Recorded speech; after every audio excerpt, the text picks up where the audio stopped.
السلام علیکم۔ @عرفان خان اردو آفیشیل پر آپ کا استقبال کرتا ہوں۔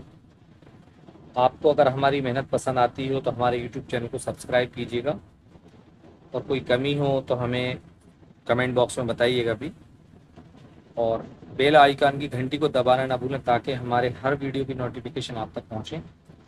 آج ہم پڑھیں گے انشاءاللہ موسم کے بارے میں، موسم اور فصلیں، اور یہ ہمارا اس کتاب کا آخری ویڈیو ہے انشاءاللہ۔ اس کے بعد دوسری کتاب سٹارٹ ہوگی،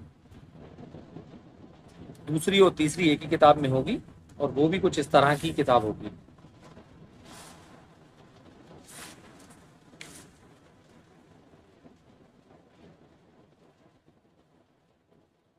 موسم اور فصلیں، اور انشاءاللہ یہ تھوڑا سا بڑا سبق ہے اس لیے پورا روے سے ہی پڑھیں گے۔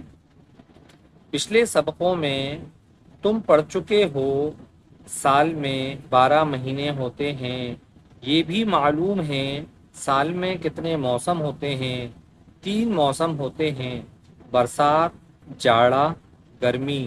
اچھا تو برسات کب سے کب تک رہتی ہے؟ اساڑھ کے مہینے میں شروع اور کنوار میں ختم۔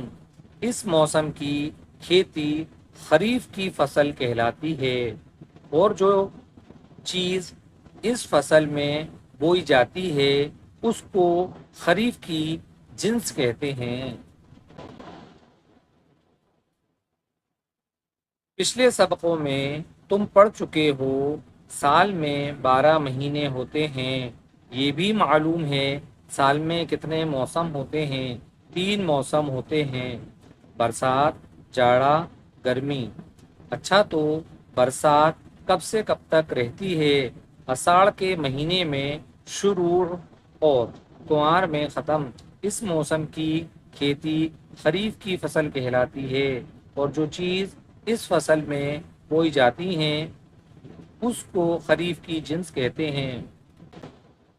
برسات کے ختم ہوتے ہی جاڑا شروع ہوتا ہے، کارتک سے ماگھ تک رہتا ہے۔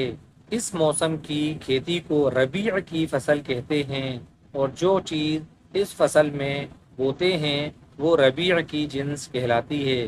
جاڑا رخصت ہوا تو گرمی آئی، پھاگن سے لے کر جیٹھ تک رہتی ہے۔ اس موسم کو زائد فصل کہتے ہیں، اور جو چیز اس فصل میں بوتے ہیں وہ زائد کی جنس کہلاتی ہے۔ برسات کے ختم ہوتے ہی جاڑا شروع ہوتا ہے، کارتک سے ماگھ تک رہتا ہے۔ اس موسم کی کھیتی کو ربیع کی فصل کہتے ہیں، اور جو چیز اس فصل میں بوتے ہیں وہ ربیع کی جنس کہلاتی ہے۔ جاڑا رخصت ہوا تو گرمی آئی، پھاگن سے لے کر جیٹھ تک رہتی ہے۔ اس موسم کو زائد فصل کہتے ہیں، اور جو چیز اس فصل میں بوتے ہیں وہ زائد کی جنس کہلاتی ہے۔ انشاءاللہ یہ ہمارے اس قاعدے کا آخری ویڈیو تھا۔ اس کے بعد میں انشاءاللہ ہماری یہ والی کتاب مکمل ہو چکی ہے۔ اب ہم دوسری اور تیسری کتاب انشاءاللہ اس میں پڑھیں گے۔ السلام علیکم۔